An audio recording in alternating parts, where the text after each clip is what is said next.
ನಿನ್ನೆ ದಿವಸ ಮಾನ್ಯ ಜಿಲ್ಲಾಧಿಕಾರಿಗಳ ನಿರ್ದೇಶನದಂತೆ ಸ್ವಲ್ಪ ಮಾರ್ಕೆಟ್ ಇಂಟೆಲಿಜೆನ್ಸ್ ನಮಗೇನು ಬಂದಿತ್ತು ಆ ಪ್ರಕಾರವಾಗಿ ನಾವು ಈ ಶಿವಮ್ ಅಸೋಸಿಯೇಟ್ ಏನು ಕಂಪನಿ ಇದೆ ಆ ಕಂಪನಿಗೆ ಏನು ಶಿವಾನಂದ್ ನೀಲ್ನವರವರು ಏನು CMD ಅಲ್ಲಿ ನಾವು ಒಂದು ಪ್ರಾಥಮಿಕ ತನಿಖೆಯನ್ನು ನಾವು ಸಹಕಾರಿ ಇಲಾಖೆ DR ಅವರು ACP ಮಾರ್ಕೆಟ್ ಅವರು ಆಮೇಲೆ ಈ ಜ್ಯೂರಿಸ್ಡಿಕ್ಷನಲ್ CP ಅವರು ಹೋಗಿ ಇನ್ವೆಸ್ಟಿಗೇಷನನ್ನು ಪ್ರಾಥಮಿಕವಾಗಿ ನಡೆಸ್ಕೊಂಡು ಬಂದಿದ್ವಿ.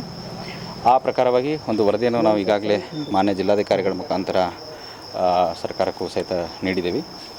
ಈ ಒಂದು ಹಂತದಲ್ಲಿ ಮಾನ್ಯ ಜಿಲ್ಲಾಧಿಕಾರಿಗಳ ಒಂದು ನಿರ್ದೇಶನದಂತೆ ನಮ್ಮ ARCS ಏನಿದ್ದಾರೆ ಅವರಿಗೆ ಒಂದು ಅಥರೈಸೇಷನನ್ನು ಕೊಟ್ಟಿದ್ದಾರೆ. ಆ ಪ್ರಕಾರವಾಗಿ ಅವರು ಒಂದು FIR ಅನ್ನು ಮಾಳಮಾರುತಿ ಪೊಲೀಸ್ ಸ್ಟೇಷನಲ್ಲಿ ನೀಡಿದರು. ಆ ಪ್ರಕಾರವಾಗಿ ಏನು ನಮ್ಮ ಶಿವಾನಂದ್ ನೀಲ್ನವರಿದ್ದಾರೆ ಅವರನ್ನು ಈಗ ಪೊಲೀಸ್ ಇಲಾಖೆ ಬಂಧಿಸಿದೆ.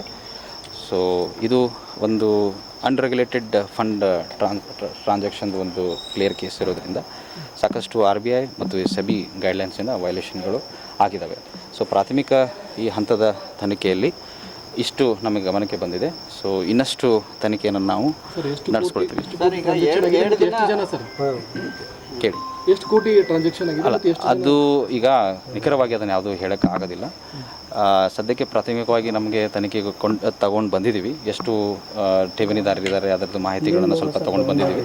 ಸ್ವಲ್ಪ ಅದನ್ನು ಮಾಹಿತಿಯನ್ನು ಈಗ ಅವರು ಕರ್ಕೊಂಡು ಬಂದಿದ್ದಾಗೆ ಸ್ವಲ್ಪ ಇನ್ವೆಸ್ಟಿಗೇಷನ್ ಆದಮೇಲೆ ಸಂಪೂರ್ಣವಾದ ಮಾಹಿತಿ ನಮಗೆ ತಿಳಿತದೆ. ನಾಳೆ ಮಾನ್ಯ ಜಿಲ್ಲಾಧಿಕಾರಿಗಳು ಹಾಗೂ ಮಾನ್ಯ ಪೊಲೀಸ್ ಆಯುಕ್ತರು ಇಬ್ಬರು ಸಹಿತ ತಮಗೆಲ್ಲ ಒಂದು ಪ್ರೆಸ್ ಮೀಟ್ ಮಾಡಿ ಇನ್ ಡೀಟೇಲ್ ಏನು ಆಗಿದೆ, ಆಗು ಹೋಗುಗಳು ಎಷ್ಟಾಗಿದ್ದಾವೆ ಏನೆಂಬುದನ್ನು ಮಾಹಿತಿಯನ್ನು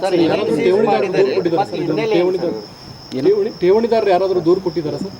ಸದ್ಯಕ್ಕೆ ಠೇವಣಿದಾರರು ಕೇಳಿದ್ದಾರೆ, ಬಟ್ ಅದು ಆ ರೀತಿ ಯಾವುದು ಮೌಖಿಕವಾಗಿ ಅಥವಾ ಇದರಲ್ಲಿ ದೂರುಗಳು ಬಂದಿಲ್ಲ ನಮಗೆ ಯಾವುದು. ಸರ್, ಈಗ ಸಾವಿರಾರು ಕೋಟಿ ರೂಪಾಯಿ ಠೇವಣಿ ಸಂಗ್ರಹಿಸಿದ್ದು ಆ ಹಣ ಎಲ್ಲಿ ಬಳಕೆಯಾಗಿದೆ ಮತ್ತು ಅದು ಹಣ ಅದನ್ನೇ ಅದು ಟ್ರಾನ್ಸಾಕ್ಷನ್ ಆಗಿದೆ, ಎಲ್ಲಿ ಆಗಿದೆ ಏನಾಗಿದೆ ಅದನ್ನು ತನಿಖೆ ಮಾಡಿದ ಮೇಲೆ ತಾನೇ ಗೊತ್ತಾಗುತ್ತೆ. ಸೊ ಅದಕ್ಕೆ ಸ್ವಲ್ಪ ಕಾಲಾವಕಾಶ ಬೇಕಾಗ್ತದೆ. ತನಿಖೆ ಮಾಡಿದ ಮೇಲೆ ನಾವು ಅದನ್ನು ವಿವರವಾಗಿ ಮಾನ್ಯ ಜಿಲ್ಲಾಧಿಕಾರಿಗಳು ನಾಳೆ ತಮಗೆ ವಿವರವಾಗಿ ನೀಡುತ್ತೆ. ಸರ್, ಯಾವ ರೀತಿ ಮನುಷ್ಯ ಹಣ ಸಂಗ್ರಹ ಮಾಡ್ತಿದ್ದ ಮತ್ತು ಇವ್ರ ಹಿನ್ನೆಲೆ ಏನು, ಎಲ್ಲಿ ಅವರು ಅಲ್ಲ, ಅವರು ಮೂಲ ಊರ ಬಗ್ಗೆ ತಮಗೆಲ್ಲ ಈಗಾಗಲೇ ಗೊತ್ತಿದೆ. ಅವರು ಈ ಶಿವಮ್ ಅಸೋಸಿಯೇಟ್ ಅಂತ ಹೆಸರಿನಲ್ಲಿ ಹ್ಯಾಂಡ್ ಲೋನ್ ಅಗ್ರಿಮೆಂಟ್ ಒಂದು ಮುಖಾಂತರವಾಗಿ ಸಾಕಷ್ಟು ಜನರಿಂದ ಅವರು ಲೋನ್ ರೂಪದಲ್ಲಿ ನಾವು ತೊಗೊಳ್ತೀವಿ ಅಂತ ಹೇಳಿ ಹಣವನ್ನು ತೊಗೊಂಡಿದ್ದಾರೆ. ಕೆಲವೊಂದು ಆ್ಯಪಲ್ಲಿ ಸಹಿತ ನಾವು ನೋಡ್ಕೊಂಡಿದ್ದೀವಿ.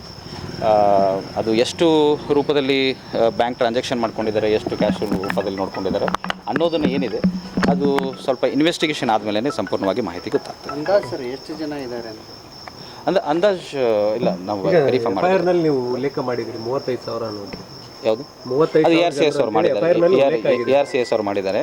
ನನ್ನ ರಿಪೋರ್ಟ್ ಇನ್ನೂ ಸ್ವಲ್ಪ ಡೀಟೇಲ್ ಆಗಿ ನಾನು ಕಳಿಸ್ಕೊಟ್ಟಿದ್ದೀನಿ. ಸರ್ಕಾರಕ್ಕೆ ಬಂದಮೇಲೆ ಅದೇನು ಕಾಂಪಿಟೆಂಟ್ ಅಥಾರಿಟಿ KPID ಅಂಡರಲ್ಲಿ ಏನು ಅಪಾಯಿಂಟ್ ಮಾಡ್ತಾರೆ, ತದನಂತರ ಫರ್ದರ್ ಇನ್ವೆಸ್ಟಿಗೇಷನ್.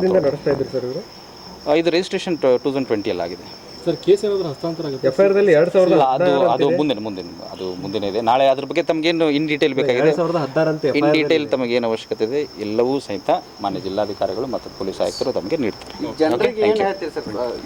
ಠೇವಣಿದಾರರಿಗೆ ಭಯಗೊಂಡಿದ್ದಾರೆ ಸರ್, ಯಾಕಂದ್ರೆ ಅರೆಸ್ಟ್ ಆಗಿರುವಂಥ ಕಾರಣ. ಅಲ್ಲ, ನಮ್ಮ ಉದ್ದೇಶ ಮುಂದೆ ಆಗುವಂತಹ ಅನಾಹುತವನ್ನು ತಡೆಯೋದು. ನಮಗೆ ಯಾವ ರೀತಿ ಯಾರಿಗೆ ತೊಂದರೆ ಕೊಡಬೇಕನ್ನೋದಿಲ್ಲ. ಜಿಲ್ಲಾಡಳಿತದ ಸ್ಪಷ್ಟ ಒಂದು ಉದ್ದೇಶ ಇದು.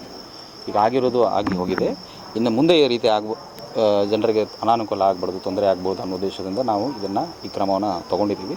ಅದ್ರ ಬಗ್ಗೆ ಏನಿದೆ KPID ಆ್ಯಕ್ಟ್ ಇದೆ, ಆ ಅಂಡರಲ್ಲಿ ಯಾವ ಗೈಡ್ಲೈನ್ಸ್ಗಳಲ್ಲಿ ಏನಾಗಬೇಕು ಅದನ್ನು ಮುಂದಿನ ಕ್ರಮವನ್ನು ಮಾನ್ಯ ಸರ್ಕಾರದ ನಿರ್ದೇಶನದಂತೆ ನಾವು ತಗೊಳ್ತೇವೆ. ಸರ್ಕಾರದ ಗಮನಕ್ಕೆ ಕಳಿಸ್ಕೊಟ್ಟಿದ್ದೀವಿ. ಮಾನ್ಯ ಜಿಲ್ಲಾಧಿಕಾರಿಗಳ ಮುಖಾಂತರ ಕಳಿಸ್ಕೊಟ್ಟಿದ್ದೀವಿ. ನಾಳೆ ತಮಗೆಲ್ಲ ಬ್ರೀಫ್ ಮಾಡ್ತೀವಿ. Thank you.